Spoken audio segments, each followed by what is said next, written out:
Assalamualaikum warahmatullahi wabarakatuh. Selamat sore sahabat Bawaslu semuanya.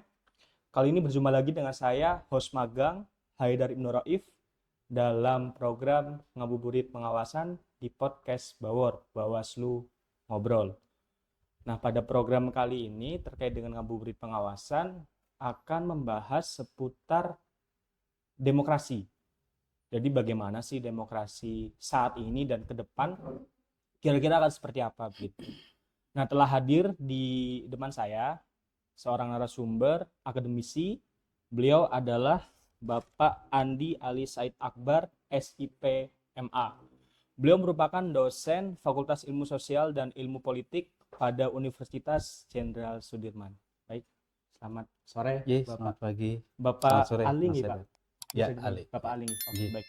Jadi sahabat Bawaslu semuanya, kali ini karena ini kaitannya dengan demokrasi ya, dan program Ngabuburit Pengawasan ini, jadi kami akan menemani sahabat Bawaslu semuanya sampai dengan menjelang berbuka puasa. Jadi besar harapan nih sahabat-sahabat semuanya tetap fokus ya mendengarkan tausiah-tausiah tentang demokrasi kali ini gitu. Nah, ini menarik sebagai pembuka Bapak Ali. Ya. Kaitannya dengan demokrasi, kondisi Indonesia saat ini tentu tidak bisa lepas dengan konsep rule of law ya, dalam artian substantif. Jadi demokrasi itu sendiri kan seringkali kita pahami selalu erat kaitannya dengan keadilan prosedural dan substantif. Ya. Selain itu juga ada indikator-indikator tertentu yang mengukur nih kira-kira skor Indonesia demokrasinya itu di titik ini tuh berapa begitu. Nah, nanti kita kurang lebih akan mengulik hal-hal tersebut. Ya. Nah, di Pak Ali, karena kan Bapak Ali kan fokusnya di ilmu politik ya Pak. Iya, betul. Barangkali Bapak bisa memberikan pembuka dulu nih Pak, terkait dengan gimana sih kondisi demokrasi kita saat ini begitu. Ya. Ya, makasih Mas Eder dari Bawaslu Kabupaten Banyumas yang sudah memberi kesempatan untuk berinteraksi dengan teman-teman pemirsa. Ya, demokrasi kita sudah memasuki tahap konsolidasi ya, karena kita sudah melewati 6 kali pemilu, dan dalam setiap pemilu memang akan selalu ada evaluasi, akan selalu ada kiat-kiat perbaikan, dan akan ada selalu pembacaan terhadap keunggulan dan kerawanan ya di dalam berdemokrasi. Nah, di dalam demokrasi itu kan sebenarnya ada 3 hal penting yang dilihat, yaitu tata nilai demokrasi, tatanan sistem demokrasi, dan tatanan budaya demokrasi. Nah, kalau tatanan nilai, alhamdulillah kita sudah melewati fase-fase yang krusial ya. Di awal-awal reformasi kita sudah tidak memperdebatkan lagi mana sistem pemerintah yang terbaik, mau otoritarian atau mau demokrasi, mau ada supremasi sipil atau tidak, lembaga-lembaga demokrasi sudah diperbaiki kan. Secara struktural juga lembaga-lembaga demokrasi sudah terus diperkokoh, multi-partai sistem jalan, sistem pemilu jalan, kebebasan sipil jalan, otonomi daerah, hubungan pusat dan daerah juga berjalan. Secara budaya politik juga relatif bagus, karena dari pemilu ke pemilu proses pemilu dan proses mengawal jalannya pemerintah tetap jalan. Tetapi pasti selama 30 tahun ini tetap ada banyak kritikan ya. Ya, dia tentu menyangkut, tentu dalam tataran nilai misalnya masih ada orang yang mengkritik demokrasi itu tidak cocok di Indonesia, meskipun suara-suara ini minor ya. Dari tataran struktural juga banyak kritik ya. Misalnya kemarin tentang aturan batas presidensial threshold, itu kan tataran aturan ya. Aturan tentang penyederhanaan partai politik ya, kemudian aturan tentang syarat pencalonan di pilkada, kemudian tatanan pemerintahan yang lain tentang penguatan KPK dan sebagainya gitu ya. Nah, di tataran kultural juga banyak persoalan ya, misalnya partisipasi pemilih fluktuatif bahkan cenderung menurun, kemudian praktek-praktek intoleran masih terjadi, hoax, ujaran kebencian. Nah, ini kan semua masalah-masalah yang masih mewarnai demokrasi kita. Sehingga yaitu betul tadi dikatakan bahwa untuk bisa membaca peta yang besar ini ya kita butuh indeks demokrasi. Karena itulah yang bisa membaca variabel mana yang lemah, mana yang kuat kan. Saya kira itu Eh, saya pengantar. Nah, ini menarik tadi saya sedikit meng-highlight tadi yang disampaikan oleh Bapak Ali ya, kaitannya dengan tatanan nilai. Ya, Kalau kita melihat tadi juga terkait dengan indeks demokrasi Indonesia, kalau kita sedikit ke belakang, Pak, ya, 5 tahun terakhir barangkali kan skor kita kan relatif fluktuatif, tapi di ya, angka yang ternyata di bawah 8 ya. ya, Kalau kita melihat kategorinya kan maksudnya kan ke demokrasi cacat begitu kan, ya, bukannya full demokrasi. full. Ya kan tadi juga Bapak juga sedikit menguraikan juga terkait dengan indikator-indikatornya. Nah, Ya. saya mulai akan berangkat dari proses elektoral dan pluralismenya, Pak. Hmm. Tadi kan Bapak sudah menjelaskan terkait dengan sejarah pelaksanaan demokrasi kita sudah cukup lama juga begitu kan. Ya, Dan juga kalau kita melihat pelaksanaan pemilu terakhir juga itu kan partisipasi, kalau kita melihat angka mungkin memang ada penurunan ya, kalau kita pisah antara pemilu dan pilkada begitu. ya. Tapi kira-kira Pak, apakah proses demokrasi dalam hal ini kepemiluan kita itu sudah ada di jalur yang benar gitu Pak? Atau mungkin ada hal-hal yang rasanya wah ini harus diperbaiki nih gitu. Ya. Gimana itu Pak? Dalam itu tadi yang saya sampaikan bahwa dalam demokrasi sebenarnya upaya penyempurnaan kiat-kiat itu bukan sesuatu yang final ya. Setiap pemilu pasti selalu ada evaluasi kan, evaluasi dan selalu melahirkan apa perbaikan-perbaikan. Dalam survei indeks demokrasi Indonesia, ya betul yang disampaikan tadi fluktuatif, tetapi angkanya memang masih belum mencapai angka ideal ya. Scoring 8 itu masih cukup jauh. Karena kita ya bertengger di antara 75 77 kan. Kadang 77 ini kemarin turun lagi kan ke angka 76 75 gitu ya. Jadi kita masuk di cloud demokrasi ya, demokrasi yang cacat. Meskipun istilah kecacatannya ini bukan dalam pengertian prinsip-prinsip demokrasi tidak berjalan sama sekali, dan bukan hanya kelemahan-kelemahan ini terdapat di konteks elektoral ya, ada juga di luar konteks elektoral, tetapi secara khusus di konteks elektoral adalah yang menjadi catatan kita adalah tentu tadi adalah meaningful participation tadi, partisipasi yang bermakna dengan bagaimana memberikan keleluasan kepada civil society untuk terlibat dalam politik. Nah, salah satunya kan adalah ini ada pertarungan antara kelompok yang pro terhadap rejim threshold dengan yang tidak kan. Tidak. Ya, bagi partai-partai besar senang dengan adanya electoral threshold, ada parliamentary threshold, ada presidential threshold. Presidensial threshold dengan minimal 10% ya. 25% sekarang diturunkan menjadi ya cukup 10% saja ya. Kemudian di pilkada juga kemarin dari 20% kursi atau 25% suara nasional menjadi tanpa threshold ya, tanpa ada ini. Nah, ini pertarungan ya, kalau dari ilmuwan lain menyebutnya, orang yang pro threshold ini menyebutnya sebagai diktator innovation ya. Kiat-kiat diktator berkuasa tanpa terkesan melanggar undang-undang, tetapi kan kesannya melanggengkan kekuasaan partai besar ya, karena untuk bisa mencapai ya, partai yang kuat di Indonesia yang luas dengan kondisi yang kayak gini ya, orang mendirikan partai itu sangat susah ya, sangat susah. Jadi kalau kayak kita anak muda ini mau berpolitik dengan ya mungkin dengan uang yang tidak sampai miliaran ya itu susah membayangkannya. Ya harusnya dibuat lebih berjenjang, lebih bertahap ya kan. Bagaimana partai itu memiliki waktu yang panjang untuk bisa menjadi kekuatan politik yang besar, karena partai-partai di Eropa pun juga seperti itu. Nah, itu saya kira juga bentuk pertarungan gagasan demokrasi kan di ranah elektoral tentang rejim threshold ini, antara di level pilpres, di level pilkada. Ya, kedua juga tentang pembiayaan politik. Ini juga masih mencari bentuk apa cara-cara yang digunakan untuk mengefisienkan baik pembiayaan dalam manajemen kepemiluan, yaitu penyelenggaraan KPU Bawaslu, maupun pembiayaan di level kandidat ya, pembasisan kandidat, kampanye dan sebagainya. Karena ya pemilu kita termasuk mahal, prosedurnya kompleks, di lapangan juga, politisi juga kegiatannya banyak sekali dan harus dijaga.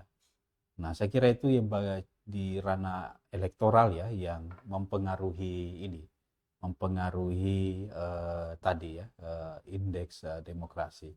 Hal-hal lain ada juga sebenarnya, tapi kalau untuk konteks elektoral ya itu saya kira gambaran yang mempengaruhi indeks demokrasi Demokrasi. kita. Ya. Ya betul, tadi kan Bapak juga menjelaskan kaitannya dengan persaingan partai politik ya Pak ya, Ya. kompetitor partai politik dengan perspektif batasan-batasan, baik itu parliamentary threshold maupun presidential threshold juga. Ini juga menarik Pak, tadi Bapak juga menjelaskan kaitannya dengan pembiayaan. Nah, beban ongkos lah ya Pak ya, ongkos politik yang sangat besar itu kan menjadi isu yang seksi akhir-akhir ini juga. Ya. Terlebih kan di tahun ini kan undang-undang kepemiluan sedang masuk ke dalam prolegnas ya Pak ya. Ya. Ada banyak masukan, ada banyak formula-formula begitu. Bahkan Ya. terakhir saya dengar Pak, ada salah satu dosen UI itu kembali mengeluarkan statement bahwasannya lebih baik nggak usah ada Bawaslu gitu. Bawaslu bubarkan saja. Nah ini kan salah satu suara yang barangkali kalau dari perspektif Bawaslu itu kan menjadi hal yang patut untuk dievaluasi ya Pak ya. Barangkali ada apa yang perlu diperbaiki, apa yang perlu ditingkatkan. Karena tadi Bapak juga menjelaskan karena ongkos politik tinggi, terkadang kan akhirnya ketika kontestasi ada politik uang, ada negosiasi begitu Pak. Nah, dari kacamata Bapak barangkali melihat posisi Bawaslu nih Pak. Sebagaimana tadi Bapak juga sudah menjelaskan begitu kan, kendalanya itu di demokrasi kita seperti apa, kira-kira seharusnya Bawaslu pembenahannya bagaimana Pak untuk menjawab tantangan ini Pak? Ya, proses adanya Bawaslu ini kan perjalanan panjang juga ya. Dari awalnya hanya ad hoc kayak malah ad hoc terbawa malah karena dulu awal-awal itu kan di bawah KPU malah. Jadi lebih superior KPU, kemudian di bawahnya ya ada komisioner KPU dan ada panitia di Bawaslu. Kemudian menjadi ad hoc kan terpisah tapi masih ad hoc, masih sementara. Kemudian sekarang menjadi nasional mandiri tetap kan. Ini kan perjalanan panjang negara menemukan model penyelenggaraan pemilu. Sebenarnya banyak model ya kalau di praktek di dunia. Ada model campuran, ada model eksekutif, dan ada model independen. Dan Indonesia itu udah menjalani semuanya. Ya. Kalau di negara maju tidak ada Bawaslu-nya. Karena Bawaslu itu dipegang langsung oleh Menteri Dalam Negeri dan oleh Kejaksaan Agung. Ya. Jadi yudikatif di negara sana sekaligus sebagai pengawas. Ya. Pelaksana pemilu juga mereka tidak punya KPU karena ya pelaksana langsung Menteri Dalam Negeri juga. Ya, karena birokrasi di sana ya sudah birokrasi yang sangat kuat ya, profesional gitu sehingga ya sudah dipercaya ini. Ditambah lagi ya kematangan masyarakatnya.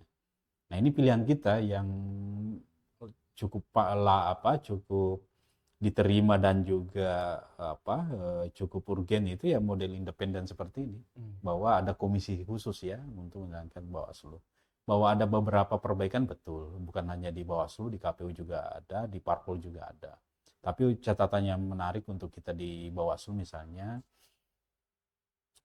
yang jarang dielaborasi adalah merumuskan undang-undang pelanggaran pemilu.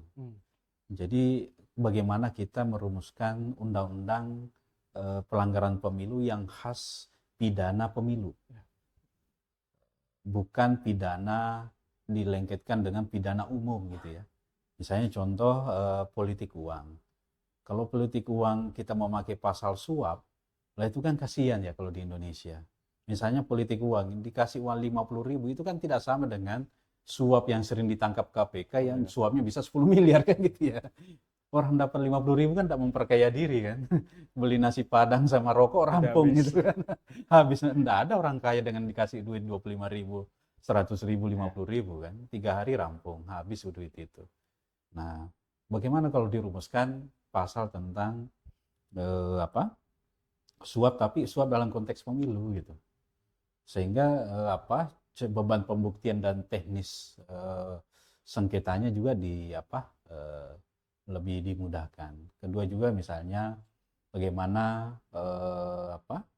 pengawasan, efektivitas pengawasan dengan sanksi-sanksi. Apakah ada alternatif lain? Ini sih pendapat pribadi ya, misalnya ketika ada kandidat terbukti politik uang, apakah harus di dikeluarkan dari list kandidat atau cukup dapat sanksi denda atau apa gitu kan? Karena kan kasihan juga misalnya karena mereka udah keluar banyak ya, kampanye keliling desa ke dusun-dusun ke pelosok pakai uang pribadi, tidak ada bantuan negara di situ, kemudian ada satu pelanggaran lantas digugurkan. Sementara untuk mencari politisi sekarang itu partai politik pada pusing gitu. Orang yang mau nyalek mau jadi bupati itu susah gitu ya. Karena orang udah bayangkan kalau rumusnya kan ya prosesnya jelas dengan hasil yang tidak jelas kan gitu. Sudah pasti keluar duit, berkeringat, habis energi, uang dari kekayaan pribadi, tidak ada bantuan dari negara dan apa, kalah menderita sendiri gitu kan. Gitu kan. Kemudian pemerintah pun juga pengawasannya ketat kan, dari kejaksaan, dari KPK dan sebagainya. Makanya ya menjadi politisi itu kan panggilan jiwa, agak berat juga gitu. Nah, yang ketiga tentu manajemen Bawaslu. Model-model pengawasan yang inovatif seperti apa? Ya. Model pelaporan model online, kemudian pembiayaan kegiatan-kegiatan pelatihan di internal Bawaslu lebih disederhanakan supaya biaya-biaya lebih murah gitu kan, kayak gitu, atau ada kerjasama dengan dinas atau birokrasi supaya kepegawaian itu lebih ramping. Saya kira itu yang bisa dilihat reformasi di internal Bawaslu gitu. Ya. Saya kira itu. Tadi juga menarik Bapak menjelaskan kaitannya dengan keterlibatan Pak ya. Yeah. Dari salah satu hal yang Bapak sampaikan tadi untuk penguatan Bawaslu Pak ya. Yeah. Keterlibatan dari masyarakat dalam hal ini tadi di awal juga Bapak sudah menjelaskan bagaimana posisi masyarakat sipil. Yeah. Dan ini kan ada hubungannya dengan demokrasi Pak ya. Dan ini sebetulnya sudah sejalan Pak. Jadi Bawaslu itu memang tarikan nafasnya barangkali itu memang pengawasan partisipatif kan begitu Pak ya. Tarikannya kan di situ. Jadi memang ini yang sedang barangkali diupayakan kerja-kerja terus-menerus untuk bisa meningkatkan partisipasi masyarakat.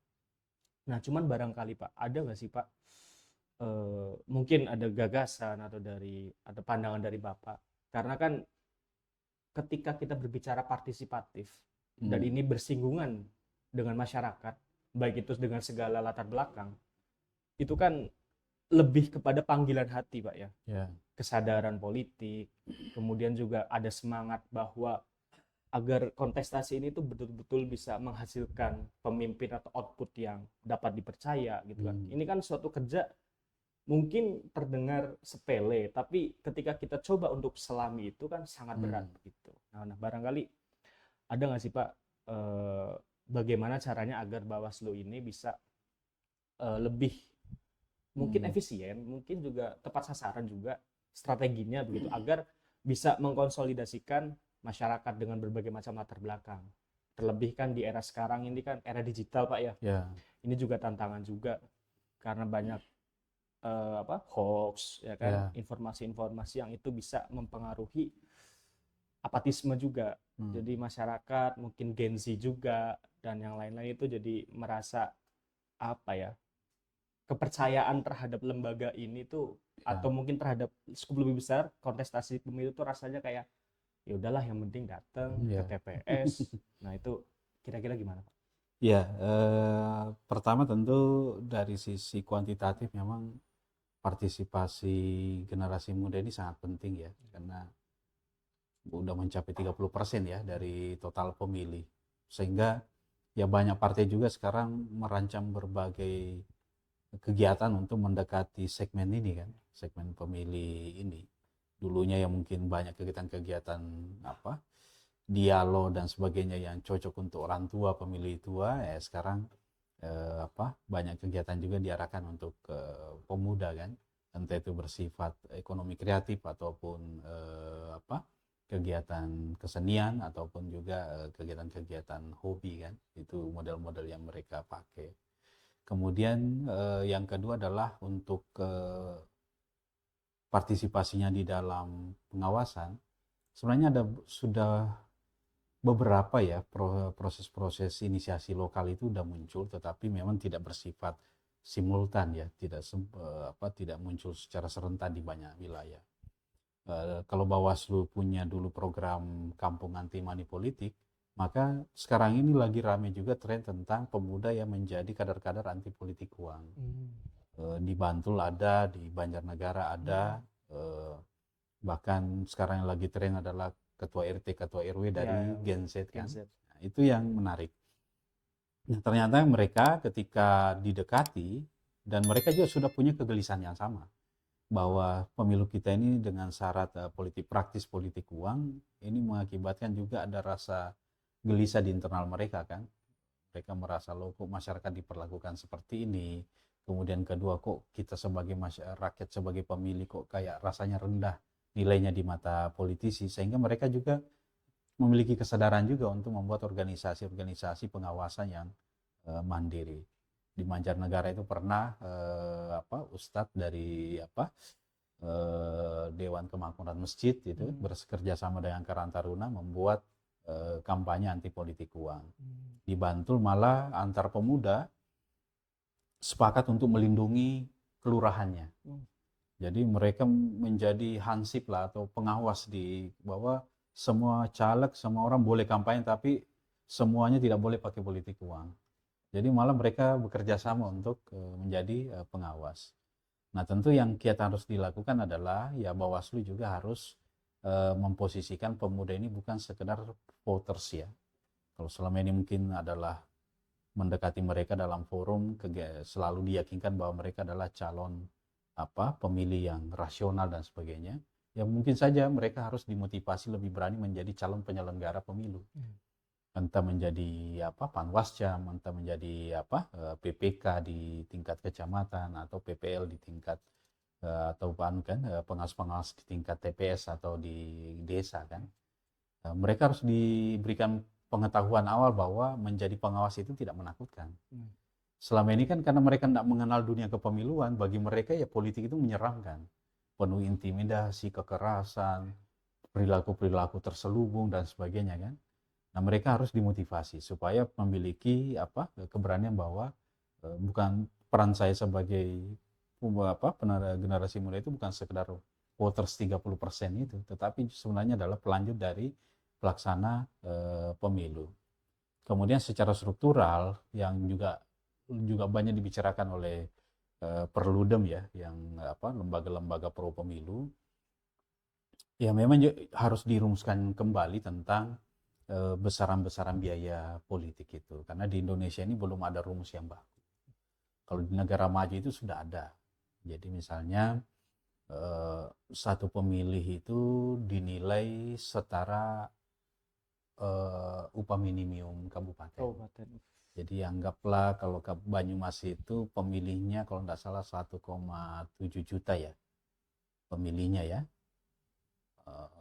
Anggap 1,7 juta satu pemilih, nilainya setara UMR, entahlah UMR di Banyumas mungkin 2,1 sekarang. Nah 2,4 ya, nilai dari dana kampanye yang bisa dikumpulkan kandidat itu adalah setara itu, setara jumlah pemilih dengan nilai satu pemilih 2,1 juta kan.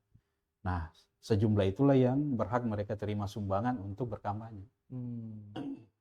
Karena kalau terlalu rendah juga kasihan, karena kan mereka harus melakukan banyak kegiatan sosial kan, dan ngomong tuh di warga tanpa ada ini kan juga susah ya mendapatkan popularitas dan elektabilitas. Dan ada rumus yang baku kayak gitu kan enak ya, antara pengawas dengan politisi kan sama dalam posisi enak ya, mengerti bahwa ya politik juga butuh banyak hal-hal mendasar untuk berinteraksi dengan pemilih. Di satu sisi etika pemilu juga harus diperkuat. Kedua ya tentang lalu lintas pembiayaan itu juga ya diperkuat pengawasannya. Uang yang masuk, uang yang keluar itu dari rekening yang sama, yang terdaftar, dilaporkan, kemudian tidak ada dari sumber lain. Nah itu juga ya prosesnya panjang dan tentu ya resiko dan melelahkan ya. Tapi ya kita minimal berkaca lah dari negara-negara yang sukses kan, negara-negara yang sukses yang bisa menerapkan itu. Saya kira itu. Ya, tadi juga menarik Pak. Bapak tadi menyinggung terkait dengan ada satu hal tadi Pak, tugas Bawaslu dalam hal ini ketika mencoba mengkonsolidasikan masyarakat sipil, terlebih itu Gen Z dan lain sebagainya, ini kan diantaranya agar money politik ya Pak ya, salah satunya money politik. Terlebih di era sekarang Pak, ada tantangan-tantangan juga Pak. Itu bagaimana mungkin calon kandidat itu kan ada proses yang elektronik itu Pak. Itu kan juga menjadi tantangan tersendiri bagi Bawaslu. Bagaimana melakukan kerja-kerja pengawasan itu sampai ke ranah digital. Karena kan sudah ada e-wallet. Itu banyak tuh Pak. Nah, sampai sekarang ini juga tantangan tersendiri untuk Bawaslu, belum ada aturan yang sampai ke arah sana secara detail itu Pak. Nah, ini kaitannya dengan ini Pak, barangkali apa ya? Ancaman, apakah dunia digital di era sekarang ini bisa menjadi ancaman yang begitu serius terhadap jalannya demokrasi? Terlebih bagaimana Bawaslu ada di dalamnya, atau ada pendapat lain Pak terkait hal ini? Ya, memang era digital sekarang ini sangat revolusioner ya, mengubah peta sosial kita gitu. Karena patroli di wilayah ini cyber ini juga sama rumitnya dengan ini kan. Dulu Kementerian Dalam Negeri pernah melansir bahwa setiap hari itu bisa ada sampai 7.000 9.000 hoax yang beredar di Indonesia. Dan yang bisa diklarifikasi pemerintah kadang hanya 2.000 sampai 3.000 berita. Jauh ya Pak. Ya, jadi kalau tingkat literasi kita rendah itu memang berbahaya. Jangankan pemilih pemula ya, sekelas orang profesor atau orang terdidik pun kadang ada yang mudah mempercayai video-video atau hoax atau ya kayak dulu Brimob dari Manado dikirim ke Jakarta ya, karena orang Manado matanya sipit gila ini serangan tentara Cina itu. Itu kan konyol banget itu. Dan itu banyak orang percaya gitu padahal nggak ngerti gitu. Ya, itu ya karena di Indonesia kita ini negara ketiga atau kelima di dunia yang paling aktif di di medsos ya. Bisa menghabiskan waktu sampai 8 jam sampai 11 jam di HP gitu ya. Di negara-negara maju seperti Eropa dan Amerika itu maksimal hanya menghabiskan waktu 3 jam melihat HP-nya gitu. Selebihnya ya malah mereka pusing kalau ini. Dan yang kedua adalah Indonesia itu ranking ketiga negara yang paling tidak sopan di medsos. Jadi ya kayak contohnya kemarin tuh Pak Prabowo sama Jokowi itu kan persaingannya sebutannya dulu itu cebong kafe. Ya sampai ada yang janjian di Bundaran HI Jakarta berkelahi kan hanya karena saling olok-olok. Ya sama juga kita lihat anak-anak sekolah tawuran kan bermula dari saling olok di Facebook atau di Instagram ya. Jadi di satu sisi ya ini kita negara muslim terbesar, tapi di satu sisi kita itu negara yang tidak sopan, ranking ketiga di dunia. Dan kita juga negara yang sangat gemar mengkonsumsi medsos. Filipina itu negara yang kuat mengkonsumsi medsos, tetapi di Filipina itu menggunakannya sebagai gerakan sosial. Jadi medsos itu betul-betul digunakan untuk mengontrol partai politik. Jadi perdebatannya itu perdebatan ala oposisi terhadap pemerintah. Lalu kita ya bercampur antara itu, politik udah dibawa ke ranah pribadi, menyerang, menghina dan sebagainya. Jadi tidak sehat.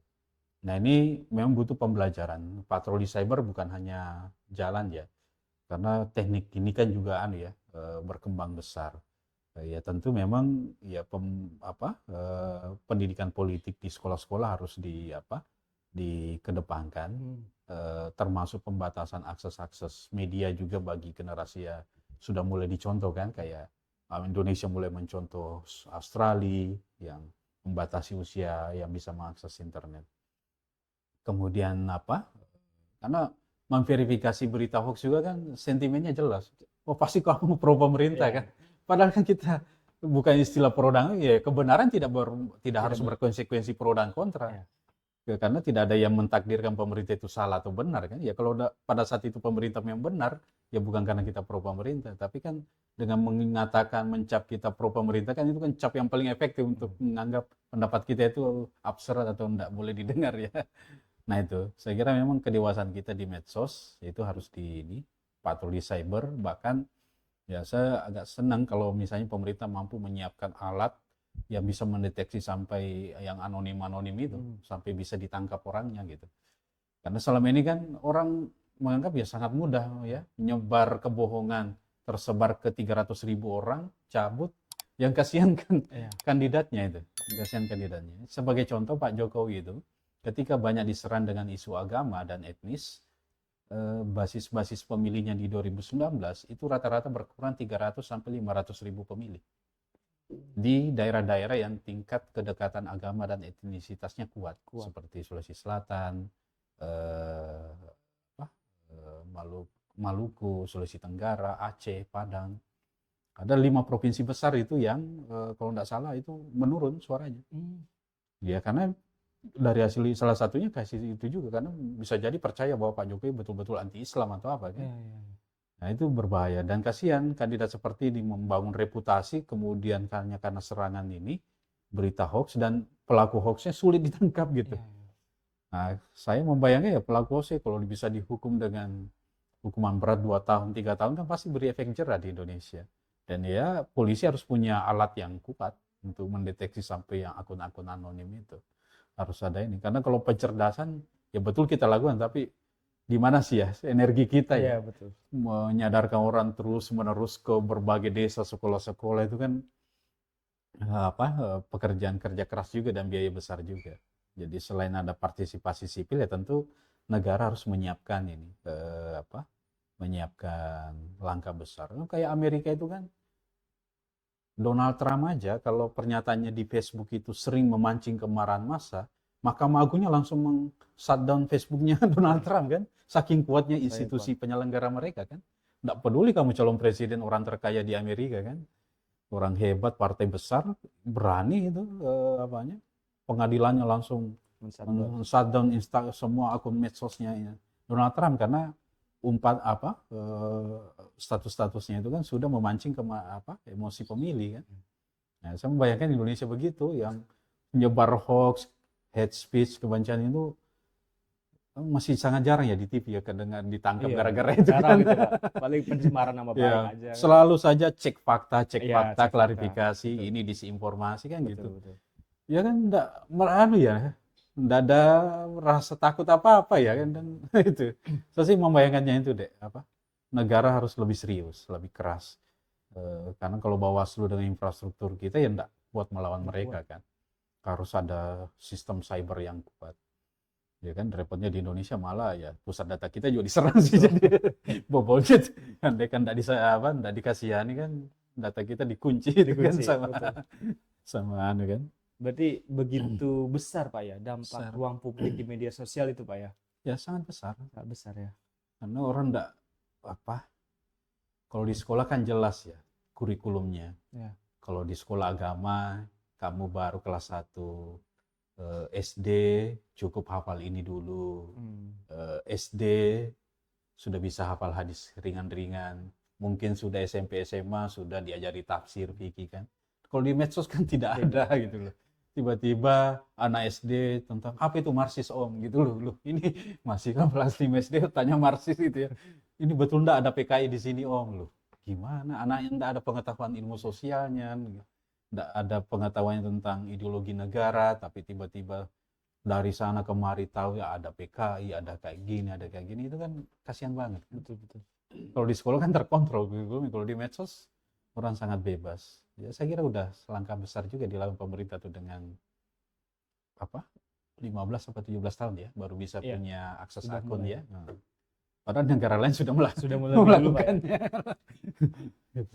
Ya karena ini juga nanti kaitannya dengan bagaimana kepercayaan masyarakat sipil Pak ya. Dan juga baik itu Gen Z, karena mungkin ke depan, pemilu ke depan terlebih juga kalau memang nanti disepakati sistemnya adalah 2029 itu pemilu nasional, pilkada nanti 2,5 tahun setelahnya. Ini kan barangkali nanti pemilih kita itu akan didominasi oleh Gen Z. Ya Pak ya. Berarti karena tadi juga Bapak sudah menjelaskan bahwasannya barangkali ke depan tantangannya sudah mulai bergeser Pak ya ke ranah publik di media sosial ya kan, di dunia maya begitu. Ini kan juga berarti harus ada langkah yang serius Pak dari pemerintah Pak ya. Iya, betul. Nah, ini berarti barangkali untuk yang terakhir Pak, pesan mungkin kepada semua, kepada sahabat-sahabat Bawaslu semua Ya.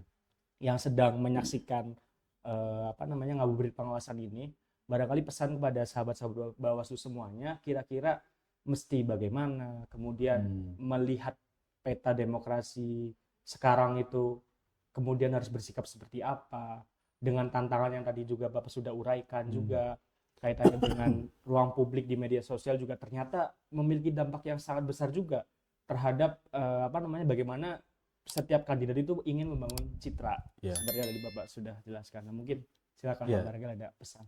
Ya, seperti yang kita sudah ulas tadi bahwa sebenarnya demokrasi kita sudah di track ya, dan belum ada kata final tentang demokrasi yang betul-betul ideal, tetapi setiap pemilu itu selalu akan diikuti dengan upaya perbaikan ya. Kiat-kiat yang berkelanjutan itu sebenarnya yang menentukan kualitas pemilu. Nah, alhamdulillah demokrasi kita sebenarnya sudah baik, tinggal perbaikan-perbaikan struktural dan kultural itu yang diperbaiki. Secara struktural tadi sudah banyak kita elaborasi bagaimana mengefisienkan Bawaslu dan juga bagaimana menekan pembiayaan politik, kemudian bagaimana melihat Gen Z itu bukan hanya sebagai voters ya, pemilih, bahkan harus diperlakukan sebagai calon politisi dan juga calon penyelenggara, sehingga mereka lebih memiliki peran yang lebih besar terhadap merawat demokrasi, bukan sekedar orang yang datang ke TPS. Mereka harus diberanikan menjadi penyelenggara pemilu, mereka harus dibiasakan berdebat berdasarkan data dan fakta, kemudian mereka harus diberanikan menjadi politisi muda. Nah, itu akan bisa memperbaiki watak-watak politik lama di Indonesia yang mungkin belum bisa memberikan tatanan yang lebih baik kepada politik nasional kita. Secara kultural itu juga adalah ranah ruang publik kita harus bersih ya. Bersih dari gangguan-gangguan demokrasi. Karena ada yang memanfaatkan itu juga untuk mendapatkan bonus-bonus politik elektoral ya.